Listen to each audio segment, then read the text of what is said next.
जय श्रीराम. श्री ब्रह्मचैतन्य गोंदवलेकर महाराज यांच्या प्रवचने ह्या पुस्तकातील आज 6 जुलैचं प्रवचन. आपल्याला सद्गुरूचा आधार वाटावा. वेळ प्रसंग येईल तसे वागणे उचित आहे आणि त्याबद्दल मनावर परिणाम होऊ देऊ नये. परमात्म्याच्या चिंतनात मन गुंतले असताना अवांतर गोष्टींचा परिणाम त्यावर होत नाही. जेवढे झेपेल तेवढेच करावे. अभ्यास करावा पण काळजी न करता. सर्वस्वी भार भगवंतावर ठेवून निवांत असावे. आपल्या मनाचे स्वास्थ्य बिघडू न देता आनंदात राहावे. वृत्ती आवरून आवरत नाही, ती परमात्म्याकडे लावली म्हणजे आवरते. राम इच्छेने सर्व चालते हे लक्षात ठेवावे.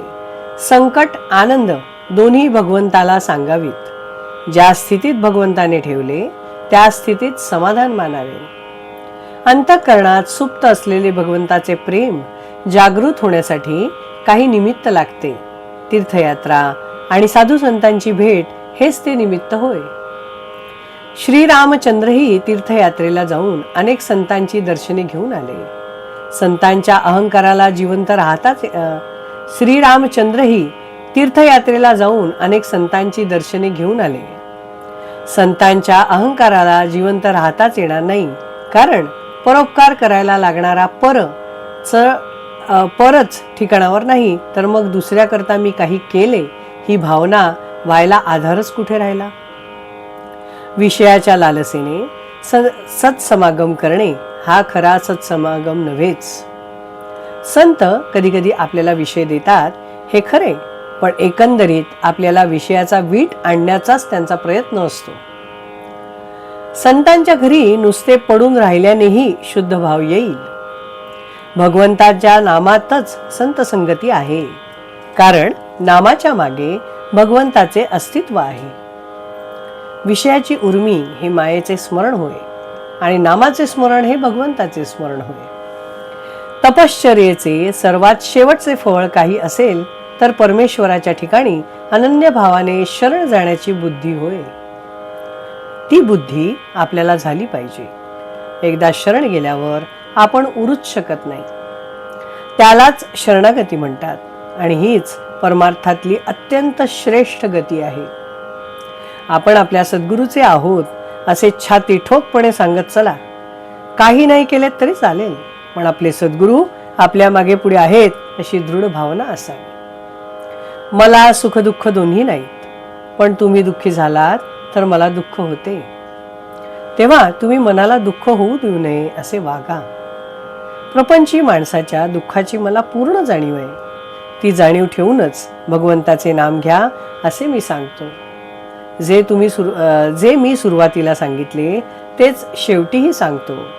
तुम्ही कसेही असा, पण भगवंताच्या नामाला सोडू नका. तुम्ही नुसते नाम घ्या, बाकीचं सर्व मी करतो.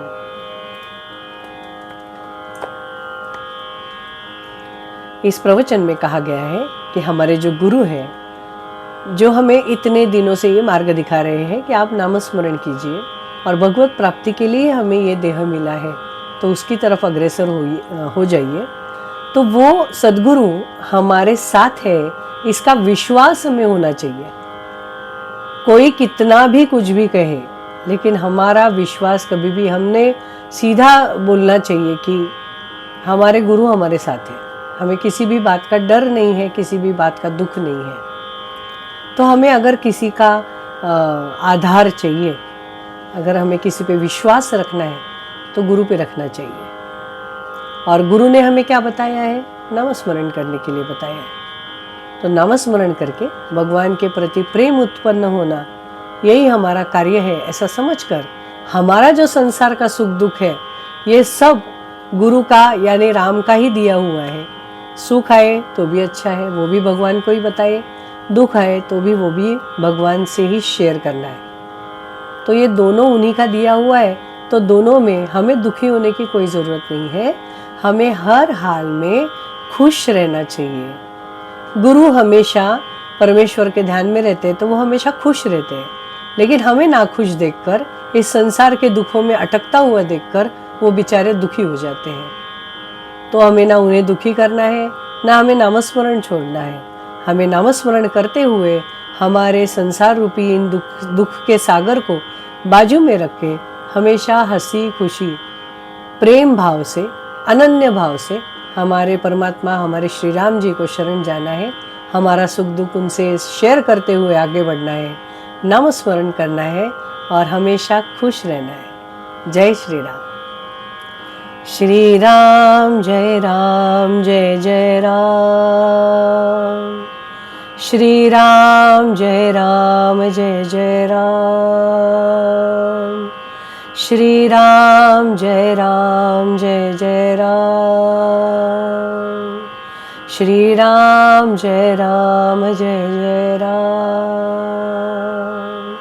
श्री राम जय राम जय जय राम। जय श्री राम। आज एक अनुभव शेअर करायचा आहे। आजच माझ्या मैत्रिणीने सांगितलं, ती हसत हसत म्हणाली की तुझं प्रवचन वाचन हे तू म्हणजे सार्थकी लागलेलं आहे। कारण तिला एक छोटासा नातू आहे 6-7 महिन्याचा। तो मी जेव्हा श्रीराम जय राम जय जय राम म्हणते तेव्हा खूप आनंदाने टाळ्या वाजवतो आणि संपल्यानंतर नमस्कार करतो। तर इतक्या लहान बाळाला तो भाव समजतो आहे। तर खरंच मला आज खूपच आनंद झाला की प्रवचन वाचनाचा इतका सुंदर परिणाम आणि इतका गोड परिणाम, इतका निष्पाप परिणाम आपल्याला कुठे बघायला मिळेल। तर ही सगळी महाराजांची कृपा आहे, रामाची कृपा आहे। त्यांना शतशः प्रणाम आणि नामस्मरण असंच चालू ठेवीन असं मी त्यांना प्रॉमिस करते। जय श्रीराम।